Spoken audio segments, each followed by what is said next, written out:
everyone, it's Nightharo here. Welcome to the channel. If this is your first time, a brand new channel, very excited to be doing these videos. So, the question, can AI GMs work and can they be good? Well, the short answer is no. The short answer is no, there's no way in hell that it's possible.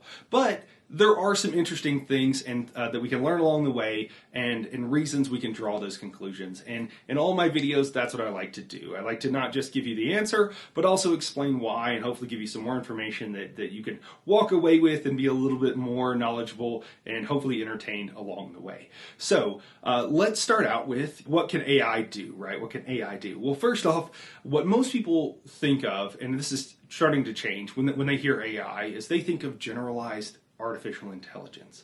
And that is, we do not have that. That does not exist. We are nowhere near that. What we have is specialized AI. AI that can generally do one specific task. And we're getting to the point where it can do that one specific task not too poorly and sometimes really well.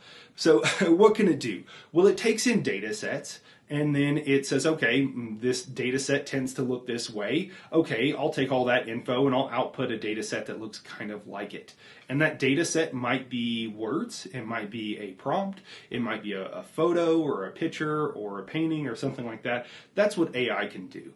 And it's really good at things that are very concrete and have a right and wrong answer and are very formulaic. So one of the things that AI is actually really good at is writing code.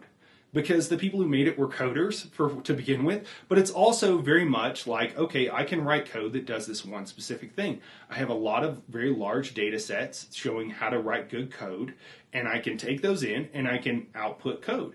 And there are people that currently, right now, use this in their everyday work because, yes, they could do it themselves, but it's easier and it's faster. It's a tool to speed up the process. You know, yes, I could do this code, but it's pretty basic. I know how to do it. I can just tell, this program to write it. It'll write it for me, and then I can test it and make sure it's good, and I can use it. So that's something that AI is good at. And I'll give you an example from real life.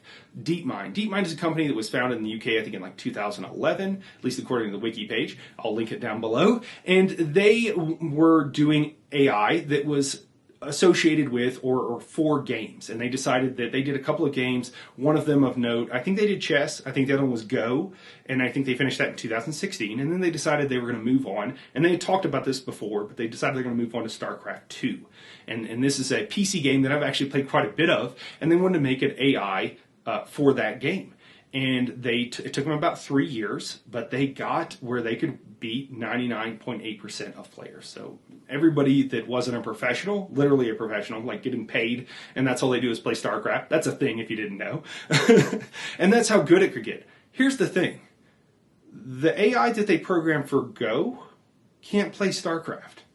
And the one that they programmed for StarCraft and that they trained on StarCraft can't play Go. It also can't write an email for you or talk to you. And if you ask it, hey, I want you to play StarCraft, but I want you to do this, I want you to put bases here, here, and here. It doesn't do that. It simply plays the game. Okay? So, the way that it's trained itself or it's been trained to play. So it doesn't think. It does not understand what it is doing. And that is what we have with current AI. So that brings the question, well, what does it take to be a GM? Well, I think we all know it takes a lot. You can start at a very basic level, but you need to know your players. You need to know yourself. You need to know your setting. You need to know when someone's having a bad day, and you need to kind of help cheer them up a little bit, right? You need to know what kind of story they want and understand and react in real time based on how they're reacting. I will give you a couple of examples. The first one is from my own experience GMing. I had a group of players that were, I made a map and using some basic software, placing different things. I'm colorblind. So I placed this one bush that was like really colorful, and I didn't know that. And the players were all like, what's up with this bush? And they picked this bush out of the map, and I'm like, I don't know, what are they talking about? And I'm like, but I don't let that on. I'm like, what do you see here? one of them is a druid who can talk to plants, and she goes up and starts talking to this bush. Long story short, the group tried to unionize this bush. Okay, they felt like people were taking from this bush and weren't giving it enough, so they wanted, fair pay for fair work. I'm producing these berries, what are you doing for me, kind of thing. And they tried to unionize, and they successfully unionized this bush.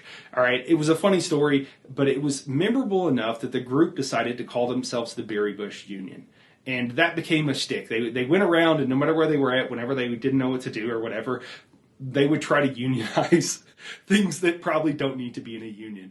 Oftentimes in the animal world using the druid, but the person actually trying to do the unionize was not the druid. It was a whole thing. It was very fun. And again, the party named themselves the Berry Bush Union. It was a great time. I would reference Matt from Critical Role whenever he made Henry Snodgrass, right? Because someone cast Speak with Plants or Erase the Intelligence of some crabgrass, and he ended up playing Henry Crabgrass, and it was so funny and so memorable that they made shirts out of it, that they sold merch for it. So clearly very memorable.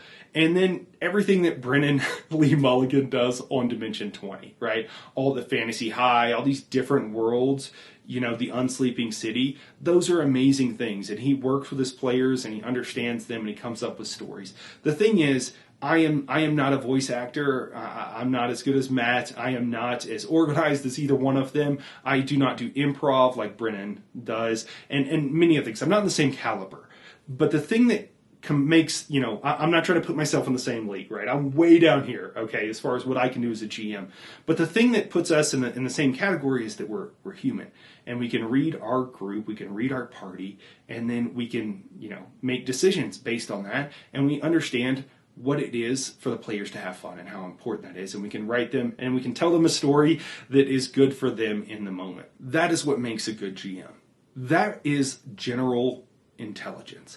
That is knowing many things. That is being able to see and react to players. That is being able to take their ideas from story beats. That is a huge, that takes general intelligence, okay? It doesn't take you being an amazing voice actor. It doesn't take, being an amazing improvist or being a comedian or funny or whatever. It takes you being a person. We are so far from a generalized artificial intelligence that certainly not in the next decade, but I honestly think probably not in my lifetime. And trust me, I'm as bummed about that as you are. So that's what it would take to have a GM. You need general intelligence. So clearly that's just not in the cards, right? And in, WotC or whoever, I don't know if they believe they can achieve that.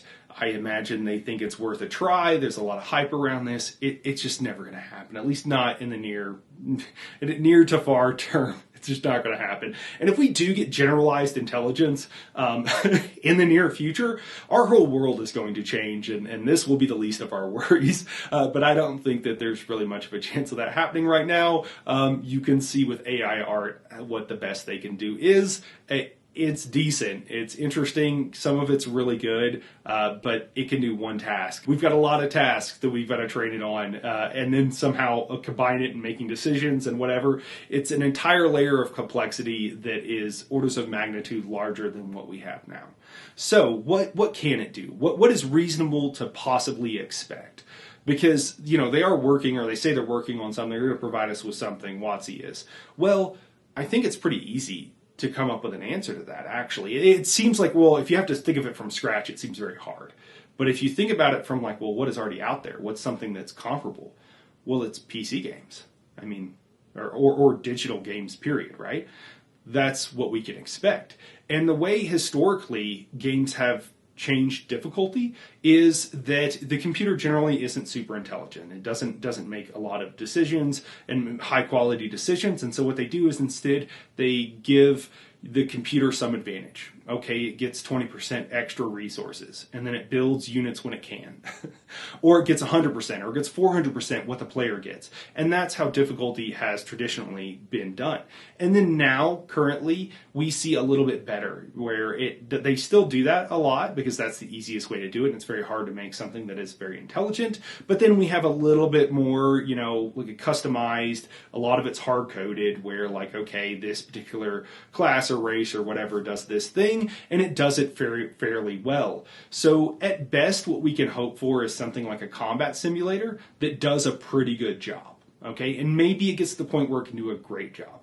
Will it ever be able to understand that, hey, it should probably fudge this roll, because if it keeps the critical roll that it rolled and it kills Mike's character, Mike is going to be distraught and he's not going to be having fun, and it'll ruin the evening. It's not going to know that. It's not going to be able to do that. So we're basically going to end up with a computer game.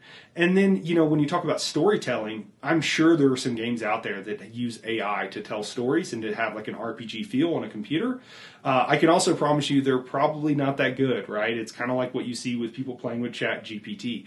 Even if it gets really good, it's not going to be what a person can do. And it won't be that way for a very, very long time. So at best, you get some kind of combination of ChatGPT and a really good video game. Well, as someone on my other channel, that's the main thing I cover is PC games and digital games. I can tell you that I go to tabletop role-playing games because I can do anything. And I can tell the GM anything, and we can make this fun story, and I have options. I have infinite options. And that's why and I think 99.99% of people play tabletop role-playing games, is because we want that options. We want to be able to do whatever our imagination or the players around us come up with. And there is just no chance in our lifetimes, probably, but certainly not in the next decade, probably not in the next several decades, that we will get anywhere close to that. And the idea that Wizards of the Coast can either do it themselves or can find some company to do it for a reasonable price is honestly, frankly, just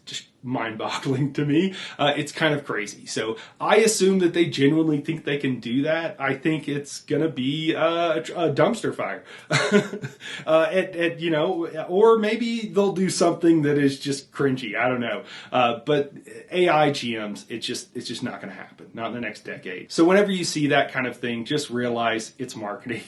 It's not true. It's not going to happen, and know where the technology is at. So anyways, hopefully this was informative. Hopefully it was also entertaining. If you liked what you saw, please hit the subscribe button, and you'll get to see more videos like this coming out soon. All right, we'll talk to you soon.